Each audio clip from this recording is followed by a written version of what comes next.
Well, welcome along, Jason McKenzie, Academy Southland manager, but also part of the New Zealand Olympic Committee support team in Tokyo. Probably feels like a lifetime ago now, mate, does it? It's weird. It's actually a bit weird, Nathan. Oh, sorry. First of all, thanks for having me on. Yeah, it doesn't. It's sort of becoming more and more reflective. So at the time, it was sort of bizarre because you're just in the amongst of it. But as the time goes on, it's becoming more and more real for me, actually, but the opposite probably, which is interesting. Yeah, especially I guess you obviously you did the MIQ thing, and then we've obviously had our recent experiences locally. So I mean, you're an expert mask wearer now, probably ahead of the game compared with the rest of us. Yeah. So again, certainly a really interesting time to be working in that environment with masks all the time, 24/7. It certainly changes how you look at people. So I had a really interesting conversation with David Nika when we were back in MIQ, and we had a Zoom like this, and he was like, "Man, I've never seen you without your mask before." Like that was for real, because I never met him before we went and we came back. So it was quite a different experience as far as that goes, for sure, about how you saw people. And he's a very good-looking man, David Nika, too. I'm not saying you're not, Jason, but he's a guy that sort of doesn't need to have a mask on. No, and he's a very special human being. He's a lovely man. So he's a good example, I guess, of what it was like over there, because David obviously there from the start and fought all the way through, so was there probably one of the athletes that was there the longest. And as part of that, with nowhere to go and explore, this was part what made the team special. He hung around down in that what we call the hub, and spent a lot of time with there, so got to know athletes really deeply and really, really well, which is one of the special things about the way the Olympics was held. The relationships you form with people were actually much more deep and meaningful than you might have had in the past. So it was a really special part. Yeah, I guess difficult to compare or on past events. It was one out of the box, wasn't it? And I guess the way that the team supported each other had to be different to reflect that. Yeah, and that's the comment from a lot of people, the multiple Olympians, be it, Hamish Bond or Tom Walsh, those guys that have been, and Nick Willis was classic, that have been multiple times. They said that's what was different about this games, that team bond and their togetherness was something they hadn't experienced before. And a good example was the welcoming of teams both into the village, and then when they won medals. Obviously, the cool thing about it was that the team haka thing, which has been overplayed in other experiences, was actually a really key part of what we did. The coolest thing was that was led by the athletes, and they really got to be part of it. I think the best quote was around Rob Waddell's, when he just was blown away by the fact that rowers were in there. He said they're, the most uncoordinated, pakihas you can get, and to see them in there wanting to do the haka, actually leading it for other athletes, was kind of special for him as well. Yeah, that's cool. I guess so. You're saying you've had that opportunity to reflect. What are the things that are front of mind? I guess there's a couple of ways to look at it for me. Both my reflections just for how cool it was, because when you're in there, like people said to me, I was like, I don't know, I was just doing my job. So you got quite lost in the moment. But when you reflect back and start looking on TV and going, wow, how cool was that?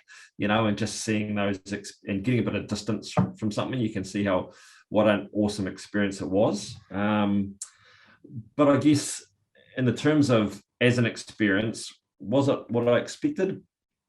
In some respects, yes. Was it bigger and as far as that goes? Yes, a little bit, but also much of what I expected as well. But interestingly, just watching people, but I talked to you before I went about the human experiment for myself and others, so it was really watching how I reacted in that situation as well. So I learned some amazing things about myself as a practitioner in that environment, and that I can get tied up in the environment just as much as the athletes can, which is really interesting. I can be trying too hard to do things to please others and to, and around my ego, as opposed to actually relaxing into what I do well and believing in that and following through with that. So that was some interesting for me as an individual. I guess for athletes, what I saw was, under pressure, they're like everyone else. Okay, so they crack as well. But the preparation piece came really strong. So if those athletes that both for in competition and post competition had a really solid plan and knew that what they're going to do and knew who was going to support them in that, were the ones that were most successful. So that planning and preparation in and post came through really strongly. I guess in knowing that as an athlete, if we support the athlete as a person and we meet them there, then we can build their confidence, and that results in them being happy, and then that performance comes from that as well.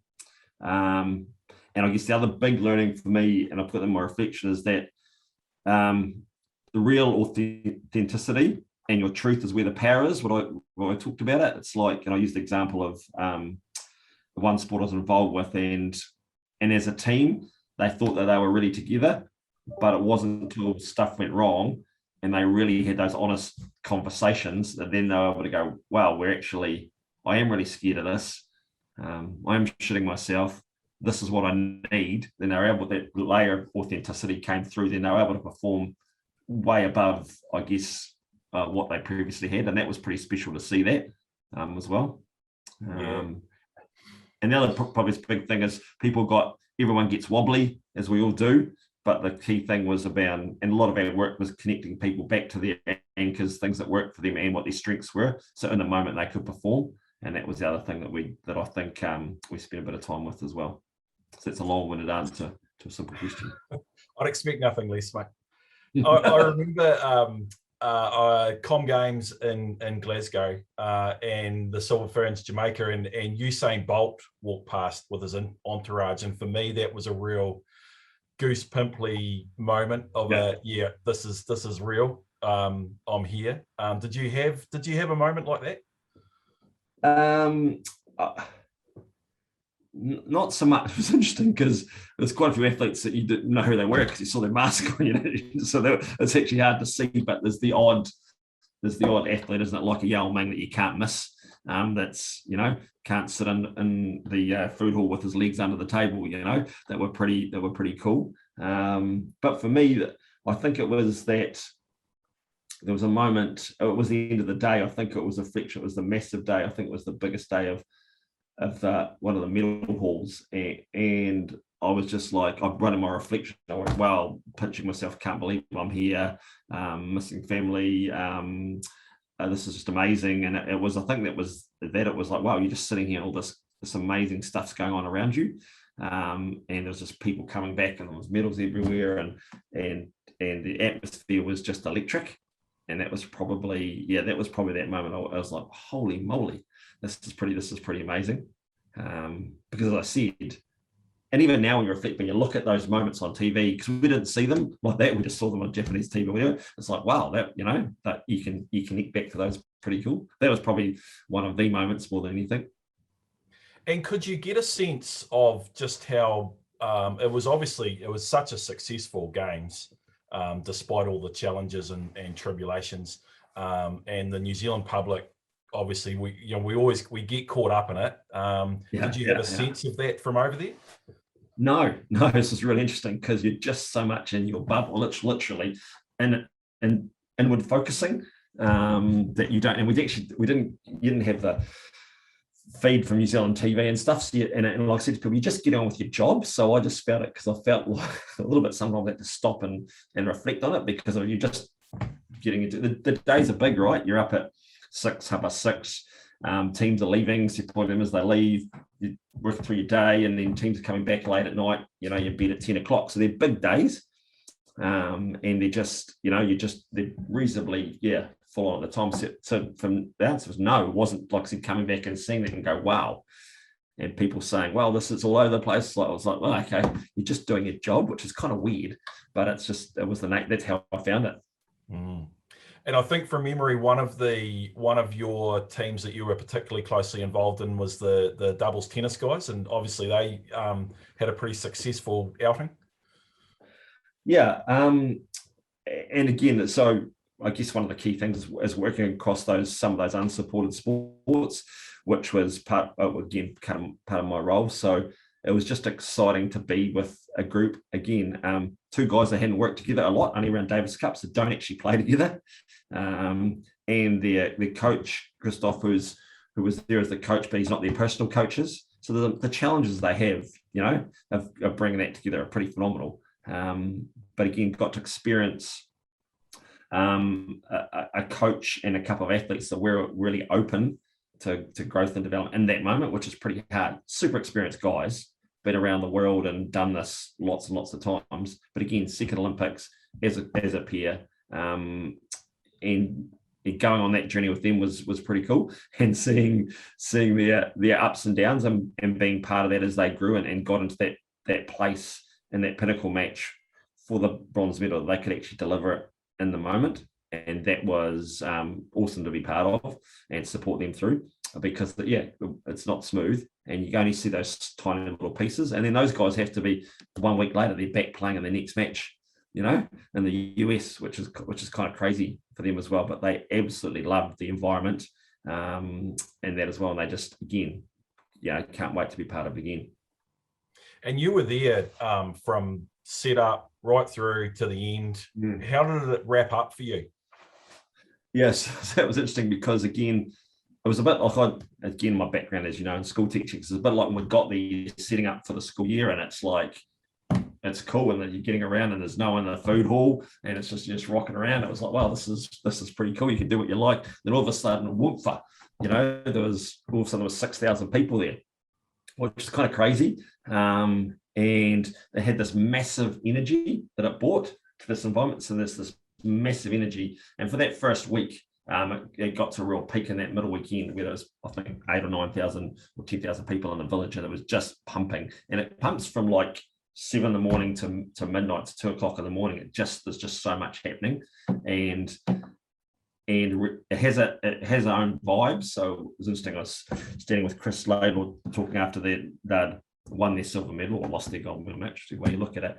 And he was just saying it's just amazing to look out on this village, and there's athletes that haven't met their expectations, are upset, and like, here's us feeling crappy for winning a silver medal, but then I'm looking around here, there's people that haven't even competed yet, there's people that are multiple successful, the people that have failed, there's people that are yet to compete, there's people that are, super excited just to be here, and that's all going on amongst these thousands of people here. So it has its own real vibe with it, which is pretty cool.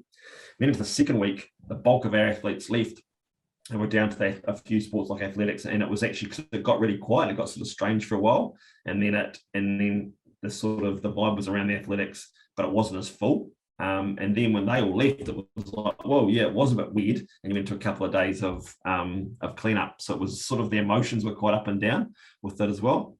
But again, and then back on the plane and into MIQ, which was actually, quite cool. You didn't mind MIQ?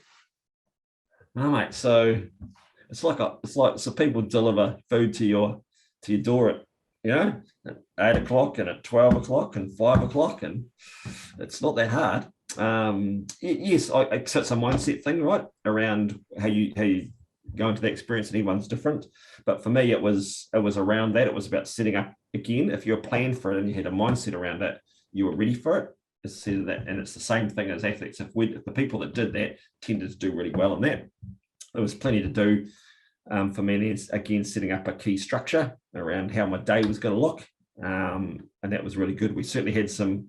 I'm lucky, obviously, my kids are older, but certainly had some other people in my queue with young kids that their partners were looking forward to their hotel stay when they came back, and they shipped the partner off because they thought it was a bit of a holiday for them. So and that didn't work so well because they had to go into lockdown. But so again, setting up that MIQ experience was actually, I found it pretty good actually.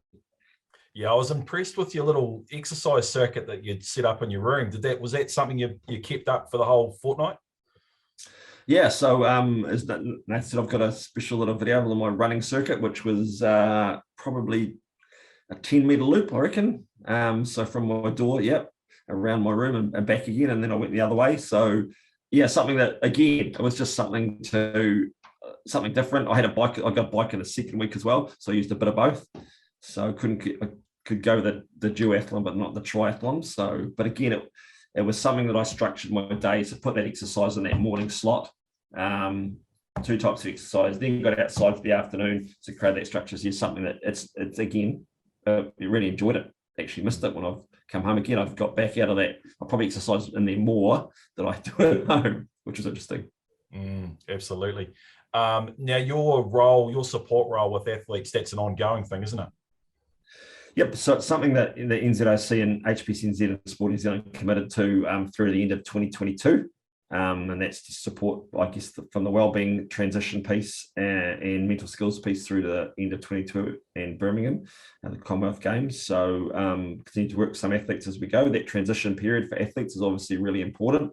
There's lots of media and stuff around that transition and the post blues or the ups and downs of coming out of competition as well. So yes, so it's really cool that they've identified that role was ticking away with some athletes. And then we'll roll into Comp Games in Birmingham. Nice, and you'll be looking forward to that already.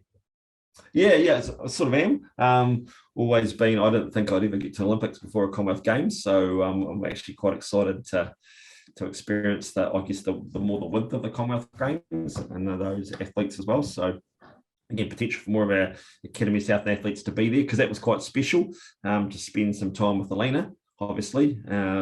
Frustrating couldn't get to see Corbin and stuff like that as well, but just to be around those athletes. So that potentially excites me some more, actually, to be able to get around some of those other sports where we possibly have some athletes. So for me, that's quite exciting as well. And again, far out's it's less than a year away. So that's kind of crazy, but exciting as well.